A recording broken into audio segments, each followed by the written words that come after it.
At the center of the gathering storm stood Attorney General Pam Bondi.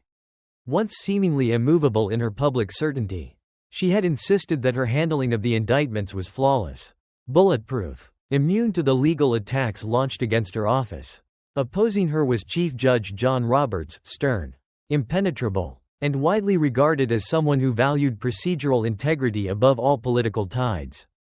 His presence alone transformed the proceedings into a symbolic battleground, an enforcer of judicial discipline confronting a political heavyweight who had long relied on confidence to shield her decisions. From the very first moment, the hook was unmistakable. The judge did not settle into the hearing, he seized control of it. As files, transcripts, and procedural records were presented before him, the tone of the courtroom shifted sharply. This was no routine challenge, no minor dispute over technicalities. Instead, the hearing unfolded with the ruthless precision of a political dissection, each layer peeled back to expose fractures beneath the polished surface of Bondi's narrative. Rumors had circulated that Bondi's filings contained inconsistencies, but the truth proved far more consequential. The judge's careful scrutiny revealed fissures between what she had asserted and what the documented record showed. Each point raised by the court landed like a heavy strike, breaking the rhythm of Bondi's carefully constructed strategy. The prosecution's assurances, once delivered with sweeping confidence, had begun to collapse under the weight of meticulous examination. The core of the controversy revolved around Bondi's claim that she herself had reviewed all grand jury materials before delegating authority to the interim prosecutor assigned to the case. This claim had been emphasized repeatedly in her submissions. Presented as the ultimate safeguard against any procedural challenge, she framed herself as the stabilizing force whose involvement guaranteed the legitimacy of the indictments. But the court's view of the matter appeared drastically different. Judge Roberts, known for his methodical dismantling of flawed arguments, examined Bondi's timeline with a severity that commanded the entire room's attention. The more he studied, the more apparent it became that something did not align. The missing verification, the improbable timeline, the absence of supporting documentation, all of it formed a pattern that pointed toward a deeper issue than a mere oversight. The gallery watched with a mixture of shock and fascination as the judge's questions probed deeper into the discrepancies. It was not the volume of his voice that carried the weight of condemnation, it was the precision of his analysis. The way each observation narrowed the path available to Bondi's defense. What had started as a challenge to procedural authority had now transformed into a direct examination of her truthfulness. As the judge referenced several inconsistencies within the filings, the prosecution's confidence dimmed. No one needed to hear the details spoken aloud to understand the gravity of the moment. The courtroom atmosphere thickened, charged with the sense that a political dam was beginning to crack. Bondi's long-asserted narrative, one she had polished through interviews, press releases, and legal filings, suddenly appeared fragile, vulnerable to collapse under the scrutiny of a single morning. Observers sensed the shift immediately. Defense teams, initially prepared to argue a procedural theory regarding the legitimacy of an appointment, suddenly found their position strengthened by the judge's uncertainties. Their arguments gained new force, not because they had changed, but because the court's reaction reshaped the landscape in which those arguments lived. Meanwhile, within the Department of Justice's contingent, unease began to spread. What had been framed as a decisive, authoritative appointment now faced the real possibility of being categorized as unlawful or at least procedurally defective. The DOJ's explanation, that Bondi possessed the authority to install multiple interim prosecutors for fixed terms, no longer landed with the confidence it once held. Under Roberts's lens, every justification demanded proof rather than rhetoric, and the burden of persuasion shifted sharply toward Bondi's office. The most stunning moment came when the judge turned his attention to the grand jury transcripts themselves, a topic typically shielded by layers of secrecy. The court questioned not only the timeline of Bondi's alleged review but also whether she had exaggerated or misrepresented her involvement to buttress the prosecution's position. The mere implication that she might have inflated her role was enough to send ripples through the courtroom. If her statements had diverged from reality, the consequences could be catastrophic for the case and potentially for her standing as Attorney General. No one missed the symbolism of the confrontation. a powerful legal authority challenging the truthfulness of one of the most politically influential prosecutors in the nation. Even in silence, the tension communicated everything. The courtroom was no longer focused on defendants or procedural motions. Instead, its focus had narrowed to a single, razor-sharp point: whether the Attorney General had been honest. The judge's concerns multiplied with each review of the filings. A pattern emerged, not of isolated issues but of recurring discrepancies. As though the foundation of the prosecution's narrative had been built on assumptions rather than verifiable facts. And as that foundation eroded, Bondi's confident facade began to show the strain. For the first time, the possibility of sanctions surfaced, not through dramatic declarations, but through the judge's unmistakable questions about the accuracy of sworn submissions. The threat was implicit yet powerful. In federal court, misrepresentation is not a political inconvenience, it is a breach of the most fundamental obligation an attorney holds.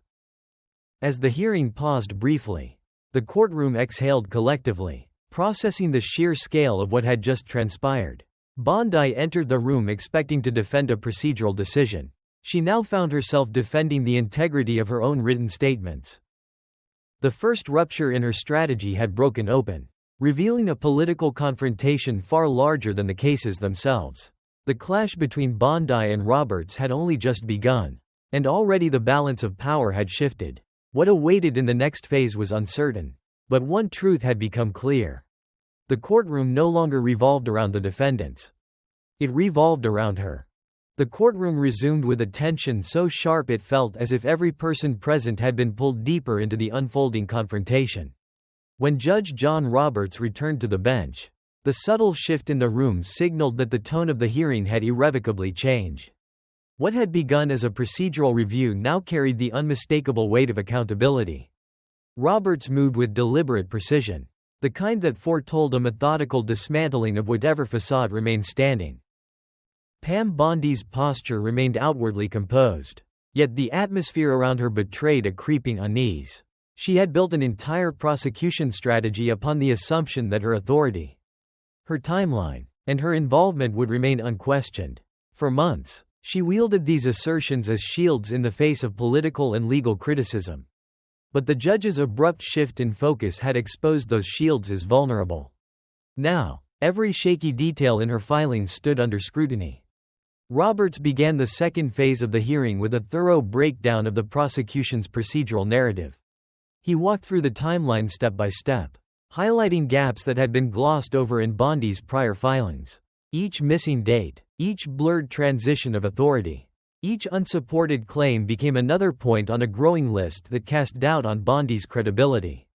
It was no longer just a matter of whether she had acted within her powers. The judge was probing whether she had been honest about how she exercised those powers.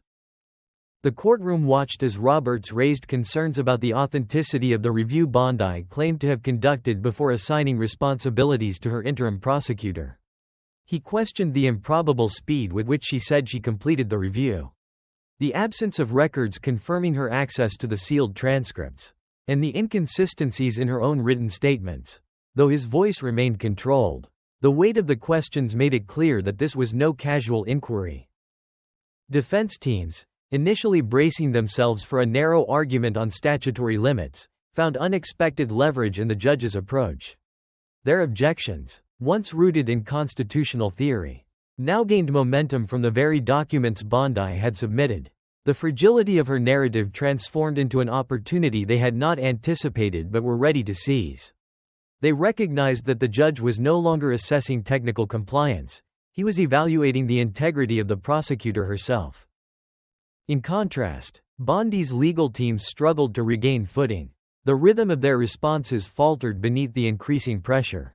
They attempted to reframe her earlier statements as mere misunderstandings or as points that had been taken out of context. But the judge remained unmoved. His scrutiny was unrelenting, guided not by political interest but by the principle that judicial proceedings rely on accuracy, not assumption and not political spin. The most devastating moment arrived when the judge directed attention to the grand jury audio recording, a rare and extraordinary element that had been requested due to the mounting concerns about how the indictments were secured. For the courtroom, The mere fact that the court had demanded these materials signaled a turning point. Such recordings were almost never disclosed, let alone reviewed in open court. The implication was staggering. The judge believed there might have been misconduct significant enough to compromise the fairness of the proceeding. Observers leaned forward, sensing the magnitude of the moment.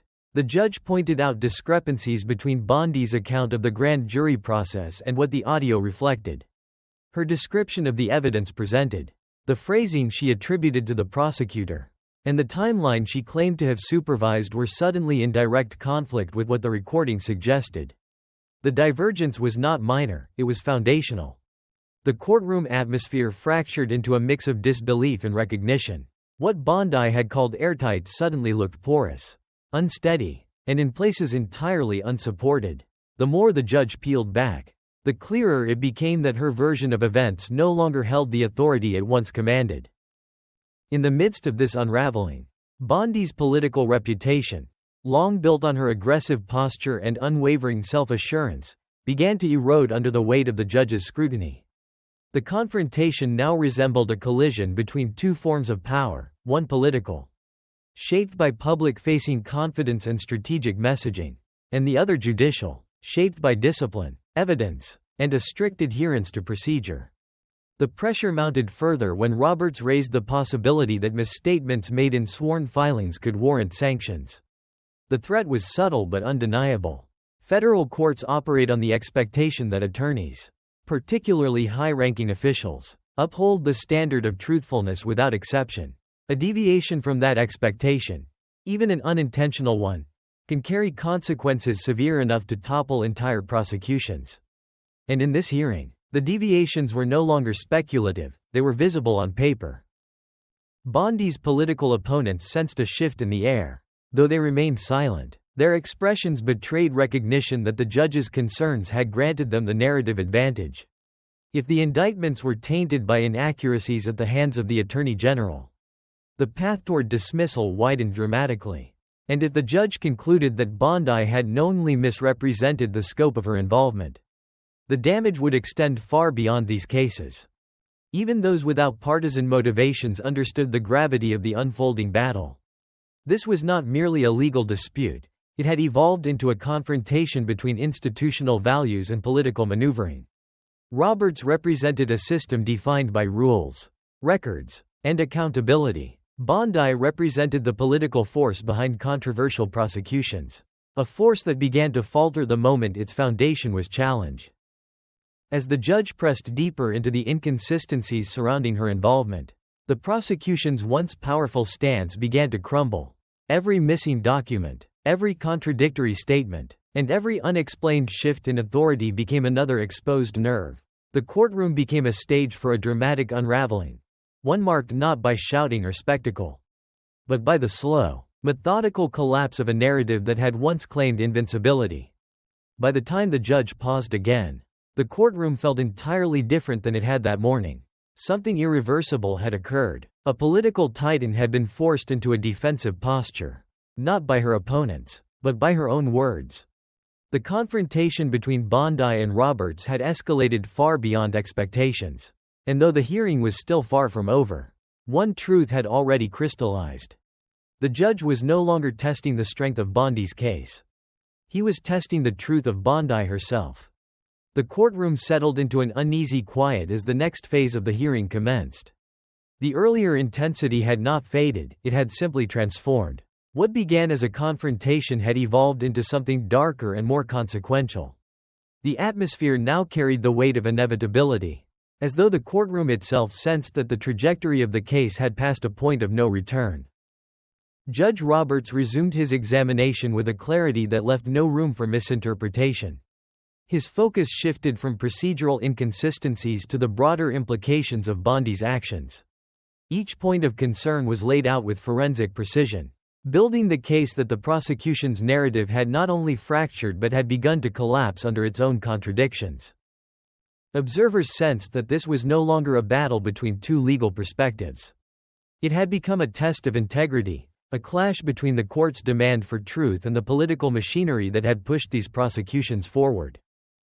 Bondi's team attempted to regain control by offering clarifications meant to soften the discrepancies in her filings. But every attempt was met with the same unflinching scrutiny. The judge scrutinized motivations, timing, and the structural integrity of her explanations. What once might have been brushed off as minor clerical errors now appeared to be the result of deeper misrepresentation. The defense watched the unraveling with measured intensity. Their strategy had shifted silently. They no longer needed to emphasize the flaws in the appointment of the interim prosecutor. The judge's inquiries had already shifted the burden. Their role was now to observe, document, and prepare for the inevitable moment when the prosecution's credibility would be too compromised to sustain the case. Roberts directed his attention to the appointment process itself, an issue that had sparked the original challenge. The judge dissected the timeline Bondi had submitted, comparing her stated authority to the statutes governing interim appointments. The gaps in logic were unmistakable. Bondi had asserted a broad power to repeatedly appoint interim prosecutors, despite the clear limitations outlined in federal law. The court demanded clarity about why her office believed it possessed the authority to circumvent a statutory limit imposed to prevent political manipulation. Yet no satisfying explanation emerged. The prosecution's reasoning, once presented as decisive, drifted within a fog of legal misinterpretation and political overreach. As Roberts continued, his questions took on a more penetrating resonance. He addressed not only what had occurred but why. The courtroom felt the shift. This was no longer a technical review but an inquiry into motives. The implication was clear. Bondi's narrative served not the interests of justice but a broader political agenda carried out with too much haste and too little oversight. Every eye in the courtroom gravitated toward her as the judge laid out the consequences of presenting inaccurate or exaggerated statements in sworn documents. The subtle tremor in the gallery signaled that the stakes had grown beyond the cases at hand.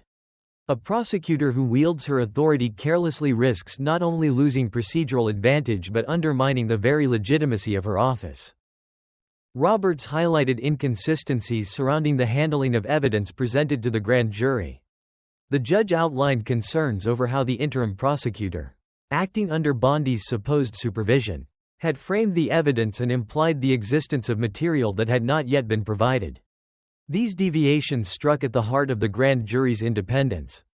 The courtroom listened in stunned silence as Roberts outlined how the prosecutor had suggested, without basis, that additional evidence of greater significance would be forthcoming.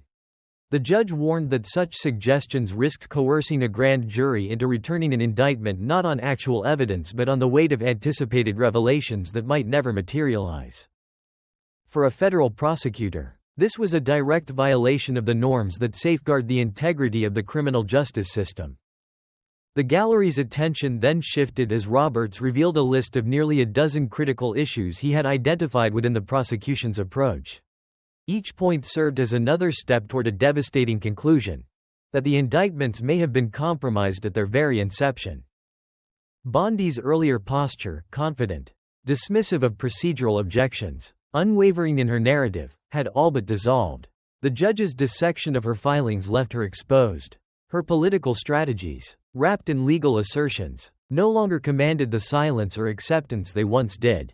Instead, they stood vulnerable to the court's unrelenting demand for accountability. The prosecution's reliance on Bondi's oversight, once the central argument of their position, now appeared to be their greatest liability. Without verifiable proof that she had reviewed the grand jury materials, her entire defense collapsed inward. The absence of logs, notes, or even confirmation of her access to the sealed documents created a void that the judge could not ignore. It was in this void that the unraveling grew complete. The judge referenced the possibility of sanctions for misrepresentation, an understated but unmistakable blow. Federal courts rarely invoke such measures unless they believe an attorney has knowingly provided false information. The specter of sanctions hung over the courtroom like a heavy cloud, signaling that the judge's patience had reached its threshold. Bondi's opponents sensed the weakness now exposed in her armor. Political strategists beyond the courtroom would undoubtedly seize on this moment, framing her as reckless, dishonest, and unfit to lead high-stakes prosecutions. Even allies, quietly observing the hearing, felt the sting of doubt as the judge's concerns mounted. Her credibility, once a source of political strength, had become a liability. As the hearing progressed, Roberts directed the court's attention back to the foundational question: whether the indictments could stand if the appointment of the interim prosecutor was invalid or if the prosecution's filings were tainted by inaccuracies. The answer grew increasingly clear. If the legitimacy of the prosecutor's appointment was compromised, and if the evidence presented to the grand jury was misrepresented or improperly framed, then the indictments themselves could not survive. Each element of the judge's analysis built toward the same conclusion: the prosecution's narrative was collapsing under the weight of its own contradictions. Bondi's strategy, once fortified by confidence and political momentum, now lay fractured, unable to withstand the scrutiny of even a single morning's hearing. As the judge called for a brief recess, the courtroom remained suspended in disbelief. The roles had shifted entirely. The prosecution, once in control, now appeared powerless to stop the downward spiral. The defense, once on the defensive, now stood on the precipice of victory, not because of their arguments, but because their opponent had undone herself. The unraveling was no longer a possibility. It was a reality. And as Bondi sat, isolated beneath the fluorescent lights of the courtroom, she seemed to understand the magnitude of what had begun. This was not just the dismantling of a case. It was the dismantling of her credibility. The courtroom returned from recess with an unmistakable shift in its atmosphere. What had begun earlier as tension had now hardened into something heavier. As though the weight of the judge's scrutiny had settled over everything, from the rows of attorneys to the silent observers lining the gallery. No one spoke, yet the air pulsed with anticipation. Everyone sensed that the hearing was no longer about clarifying procedural missteps. It had evolved into a reckoning. Judge John Roberts resumed his position with the calm authority of someone who had already charted the course of the next blow. The courtroom watched as he sifted through the remaining documents. Each page turned with a deliberateness that heightened the suspense. The earlier confrontation had stripped away the veneer of invincibility that Pam Bondi carried into the courtroom. Now she sat with her attention fixed forward, her composure strained under the unrelenting focus of a court that no longer viewed her narrative as credible. Roberts's tone remained neutral, but his inquiries deepened. He began connecting the inconsistencies uncovered earlier to broader structural flaws in the prosecution's handling of the case. It was no longer about one misstatement or one oversight. The judge was unveiling a chain of failures, each linked to Bondi's assertions, each undermining the legitimacy of the indictments. The courtroom felt the gravity of the moment as the judge articulated concerns that went far beyond procedural misinterpretations. Bondi's portrayal of her review of the grand jury materials remained the crucial point of contention. Her claim, delivered with confidence in prior filings, had served as the linchpin for the prosecution's argument that the indictments were insulated from procedural challenges. But now, in the face of unanswered questions and missing documentation, that cornerstone appeared to be nothing more than an unsupported assertion. The judge's growing suspicion filled the room like a rising tide. If her statements were proven false, or even merely exaggerated, the consequences would reverberate far beyond this single hearing. The defense, sensing the shift, maintained their strategic stillness. They knew that every misstep exposed in the prosecution's narrative only strengthened their path toward dismissal. The judge's actions had begun to validate what they had argued all along, that the indictment process was compromised long before it reached the courtroom. They watched Bondi closely, aware that her unraveling had removed the need for any aggressive counterattack. Roberts shifted focus to the appointment mechanism itself, laying out the statutory framework with a clarity that left no room for reinterpretation. The law permitted only a single interim appointment, a measure designed to prevent political manipulation of prosecutorial authority. Bondi's insistence that she possessed the power to repeatedly appoint interim officials appeared not merely incorrect but reflective of a larger overreach. The judge highlighted the risks of such a misinterpretation, how unchecked authority could erode the constitutional balance that the appointment process sought to protect. The courtroom absorbed the implications, understanding that the issue was no longer theoretical. Bondi's reliance on her own interpretation of the law had led to decisions that jeopardized the legitimacy of the entire prosecution. The fragility of her foundation had been laid bare. The judge continued, now turning his attention to the actions of the interim prosecutor who had carried Bondi's authority into the grand jury room. The judge meticulously detailed how the presentation of evidence had deviated from established norms. The prosecutor's suggestion that more compelling evidence might appear later, despite the absence of such material, was a glaring irregularity. Roberts emphasized how such statements risked pressuring grand jurors into decisions not grounded in the evidence before them. A collective shift occurred in the gallery as the significance of this revelation settled in. The grand jury, a body intended to serve as an independent buffer between the state and its citizens, had been subjected to influence that threatened that independence. The courtroom recognized the depth of the problem. The indictments were not simply flawed. They were potentially tainted by a process that deviated from fairness at its core. Bondi's posture stiffened as the judge outlined how her filings had attempted to minimize these irregularities. The contradictions between her account and the evidence grew increasingly difficult to reconcile. Every explanation she had offered earlier seemed inadequate in light of the judge's systematic dismantling of her claims. Roberts then introduced the possibility of contempt, a shadow that had lingered on the edges of the hearing but had now taken form. It was not a threat delivered with force but a reminder that the court possessed authority to respond to misrepresentation. That a federal judge had even raised the possibility was a damning indication of how seriously he viewed the inconsistencies in Bondi's conduct. The tension in the courtroom deepened. Bondi's political image, once shaped by strength, decisiveness, and unwavering confidence, now seemed brittle, vulnerable to shattering under the pressure of scrutiny. Her supporters, scattered throughout the gallery, watched with growing unease as the narrative continued to slip beyond her control. Even her allies within the legal team appeared to recognize the severity of the situation. The judge's analysis shifted toward the cumulative impact of the prosecution's failings. The question was no longer whether the appointment was invalid or whether procedural missteps had occurred. The real question was whether the prosecution could continue at all. The structural weaknesses had grown too numerous, the contradictions too glaring, and the risk of injustice too great. The judge's focus returned to Bondi once more, her actions and oversight now central to the court's concern. The tension between the judiciary and the executive branch, personified in the confrontation between Roberts and Bondi, had reached a level that overshadowed the original charges. The courtroom was witnessing a clash between institutional guardianship and political ambition. Roberts concluded the phase with a statement of concern about the integrity of the process. It was not emotional, not accusatory, but devastating in its implications. A prosecutor's credibility, the judge emphasized, is not optional. It is the foundation upon which the justice system stands.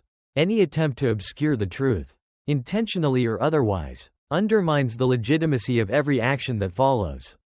As the judge recessed once again, the courtroom remained frozen in stunned silence. The collapse of control, once unthinkable for a figure as politically fortified as Pam Bondi, was now impossible to deny. The defense quietly organized their notes. The prosecution gathered its documents with trembling uncertainty.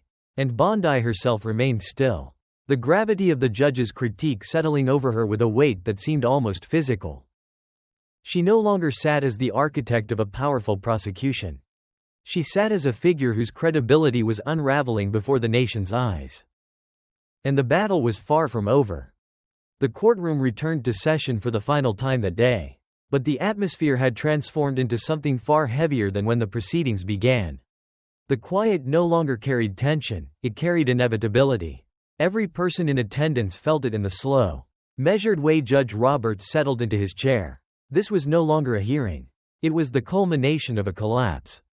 Pam Bondi sat with the stillness of someone who understood, finally, that the force she had exerted for months, political, legal, rhetorical, was no longer enough to salvage the narrative she had constructed. The judge's relentless dissection had stripped her defenses to their roots. Now all that remained was the reckoning. Roberts began his final analysis with the same calm precision that had defined the hearing. There was no spectacle, no raised voice, no dramatic flourish. Instead, he laid out each concern with an even, deliberate rhythm that seemed to echo through the courtroom like the steady toll of a bell. Every flaw identified earlier, every discrepancy, Every unsupported assertion, every irregularity in the grand jury process, was woven into a single, devastating framework.